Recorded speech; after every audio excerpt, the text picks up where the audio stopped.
For today's cup of coffee with Scream, kid's over in the corner with a headache.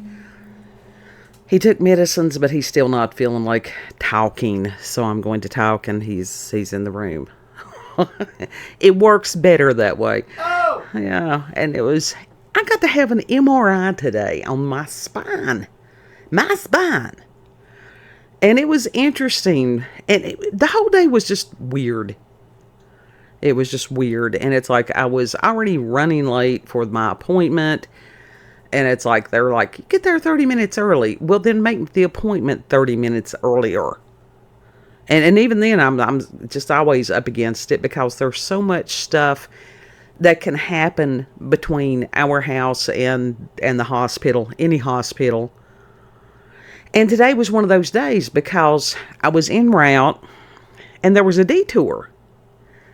And I'm like, what is going on? And so I get to the hospital, and I actually was on time. I just wasn't 30 minutes on their time. And so had asked the receptionist, I said, well, what's going on? They got the road blocked off and stuff like that. Someone had gotten hit by a train. What? Yeah. And it's like, what happened? And somebody had been on the tracks walking towards the train. And so they had the whole area locked down. On purpose? Yeah.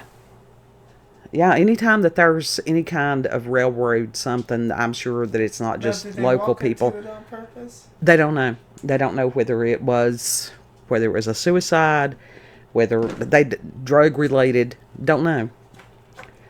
And it's tragic. And of course, that person is no longer on this realm of existence. But whoever was the conductor of the train, or whatever they call it, he's still on this plane of existence, and we'll have to live with that. And so that's, yeah, that was one of those, And when I was at Emory and Henry, there was a kid that, same thing, he was walking on the tracks. But now I don't think he did not walk into the train. He was on the tracks reading a letter because a friend of mine knew this individual. Don't know if the letter contained something that was horrible or whatever it was, and that the kid decided to. I mean, of all the ways that you would pick to die, why would you do that by train? That seems odd. Was he just mindlessly walking onto the Don't know. track? Don't know. Nobody but God will ever truly know. Because now there are So, some cases where that does happen. That's something about the way that sound, that they can't hear the sound of the track. And I wish he was on the microphone where you could hear his questions. But there is something about the way sound travels that when you're, that you can't hear it. But you could feel the vibration of it. I mean, we were sitting in the living room here yesterday, and I'm like, I was accusing kid of bouncing his leg because he does that quite frequently, and the vibration, and it's like, with everything going on, the solar flares and everything, it's very easy to get motion sick. And he's like, no, he thought that it was something that I was doing or one of the cats were doing. No. And that there was a car that finally went up above the house, and whatever it was stopped. So more than likely they had their bass cranked. Something like that. And we've been around that before. We watched a video not that long ago that somebody's hair blew back because of the bass. Yeah. And again, it's like, why would you want to be deaf? The max bass. I mean, it's just crazy. Everybody's crazy these days. But the MRI thing, the tech was really cool. She was just a cool kid. And she's asking all these questions. They make you fill out these things. And I'm like, because I do have tattoos. And they ask you if you have tattoos. And I'm like, is it going to pull the ink out of my skin? And she's like, no. Then why do they care? Why do they care? It's identification marks. But they were talking about, we were talking about there several months back. This gentleman had supposedly walked in the room with the MRI when it was working, and he had some kind of massive metal chain around his neck. He's no longer on this plane of existence. And apparently that was real. And it's like, okay. And I told her, I said, that was a Darwin Award. That's all you can say. That was just natural selection. That's some Final Destination Yeah. shit. Yeah. He said it was Final Destination. Yeah. But it's like, okay, why did he think, yes, I have metal on my body and I'm going to walk into a giant magnet? And why did the tech not stop him from walking in there with the giant magnet? Must have hated him. Kids who are going must have hated him. I don't know. It's just, everything has been surreal and dizzy, weird, dizzy. And I have no doubt that has to do with geomagnetic. So now y'all get to deal with coffee slurps and lighting a cigarette.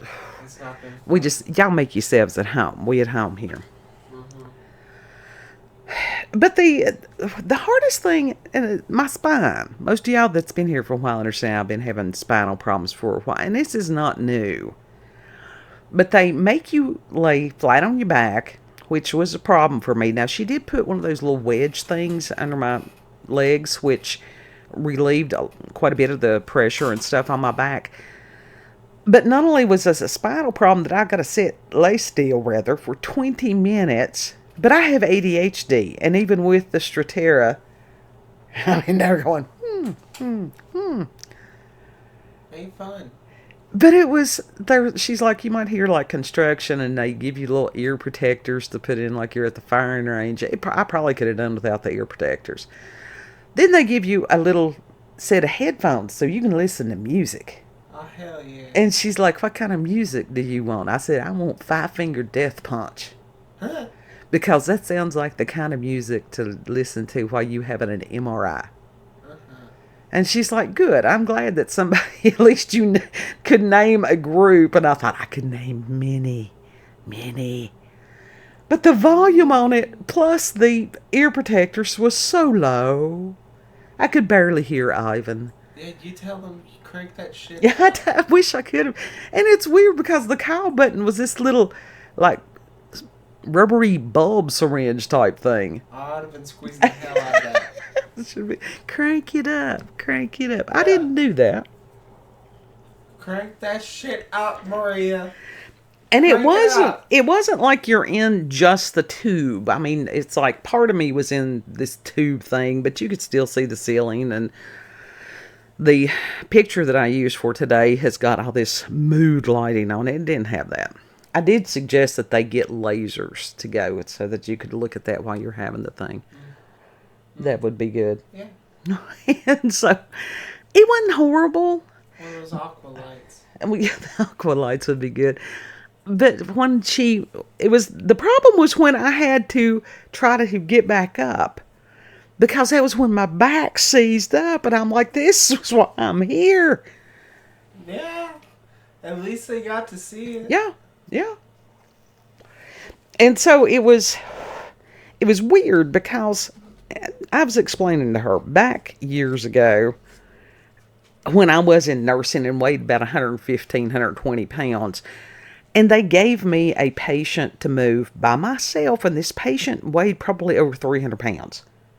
Oh, dear. And that was when the back problems started. And then, years of manual labor. And that doesn't help any. Had back labor for 4 hours with oldest kid, which, Now that screwed up my back somehow, and I should have gone to a chiropractor then. Because that did something. Yeah. And then more years of hard physical labor and age. So, Yeah, you definitely need to see a chiropractor.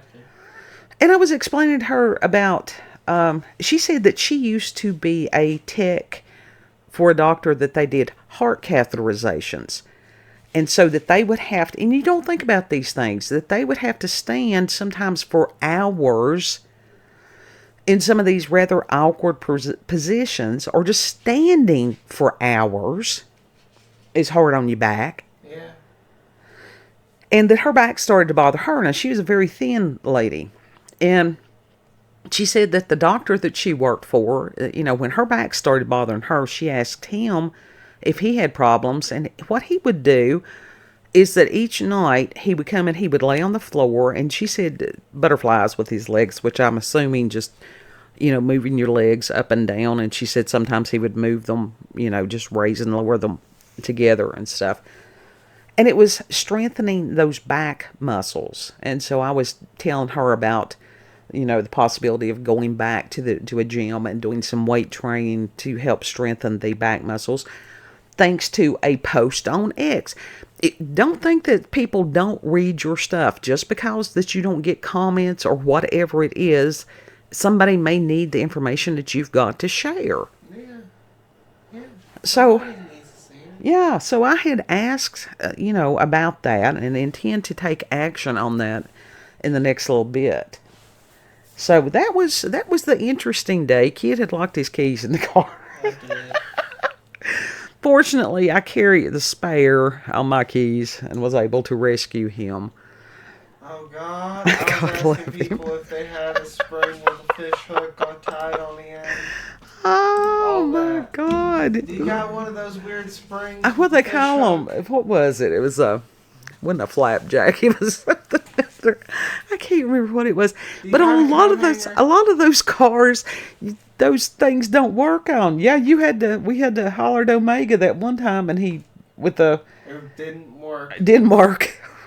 I thought it wouldn't have mattered if you'd have put a coat hanger in your trunk anyhow. You couldn't have got in it. I need a spring with a fish hook on the end. That's what dude had, and it worked. Oh, God. Do other people have lives like this? I mean, is it just perpetual, or is it just us? And when I got home, I had watched a clip from a Shawn Ryan show that he had coming up about PsyOps. Now, this is something that massively interests me. And so he had interviewed a guy named Chase Hughes. And I will put a link to the show in the description box. And the first half of it, I sat there and listened to it. And I told Kid, I said, this is stuff we've talked about for years. I mean, and it's frightening. But this guy was talking about how it was applied and that he had got into hypnosis and had used some of this stuff on people. Oh. And I'm like, well, that's concerning. Ain't that some shit? And then towards the end of the interview, dude starts talking about dropping DMT. And I'm like, now, wait a minute. You're talking about mind control, and then you're talking about doing mind-altering drugs. There's a disconnect there, and maybe there's not. And if somebody is an adult, make your own choices. Now, we have had people submit to us over the years DMT stories, and they're fascinating. Mm-hmm. Would I personally do it? No. In any of the times that I have been fascinated by some of it or even thought about microdosing or anything like that, there's always something. God always sends somebody to sit there and go, don't do it. And that I can't remember, what is that boy's name? I'll have to think of it here in a minute. I can't remember anybody's name. Michael Knowles was who it was. Had interviewed this guy that used to do shrooms. And that he was very much a believer. And at one point he had an experience during the trip that he was taking where they made the reference of him eating from the devil's table. And I'm like, yeah, no, I don't. And so that sort of stopped my curiosity. Yeah. And that the fact that whatever realm the DMT and the mushrooms and stuff, and it may be the same thing, probably. I don't know these things. I'm not required to know everything. There's so many similarities, such as the machine elves, or talking to the mushroom, or whatever that, What are those machine elves? And it's like they were talking about seeing code. I guess it was like the Matrix or whatever. But he said And it's like, these people always come back and they're like they've had some kind of transcendental whatever, but they have no more answers. And even this Chase Hughes, he's like, it doesn't give you answers. Then why would you do it? There's a lot of risks. I'm aware of the risks because that is a realm that if we were supposed to access just at will, we would be able to do that. Why would you take a drug with no benefit? Right. And he's like, why would you take a drug with no benefit? And it's like there's a lot of, like I said, there are times that people feel stuck and they want a quick fix. And it's like a lot of people want to take the easy way out rather than prayer and meditation and different things like that. They're like, oh, well, I can take this and it will help me see what? How does that translate into this realm? What good does it do? So I had a lot of questions, but the fact that the same dude that knows how to induce dissociative identity disorder in another individual takes DMT, I found that rather disconcerting. That's kind of fucked up. Mm-hmm. So you all can listen to it. Let me know your thoughts on it. I always appreciate your all's thoughts because I learn from you all. And it just, we have such a wealth of experience and knowledge on this Podling pirate ship that it just absolutely astounds me. And that's the reason I always encourage people, share. If you don't want to share it publicly, you can always email me. No, I'm not the best at answering the emails. I'm not. That's okay. I'm not the best at commenting. cupofcoffeewithscream at gmail.com. It's all together, no spaces, nothing. It's there in the description box also. So even with kid in the corner, I put the fries in the bag. Everything comes across like a news report. It just comes across like a news report. It's because I read the news for a long time. You are not supposed to emote when you're reading the news because then it becomes commentary. You can find us on BitChute, Rumble, the U of Tube, or the They of Them. And I'm over there on X. It's Orlando COCWS. Is that what it is? Yeah. Hopefully his headache, we'll try to get that, figure out what's going on. I'm going to give him some golden seal and possibly put some mustard seed in a foot soak, and that might pull some of that pain out. Know that you are loved. Treat other people the way you would like to be treated. And Lord willing, we'll see you on the next cut. Bye.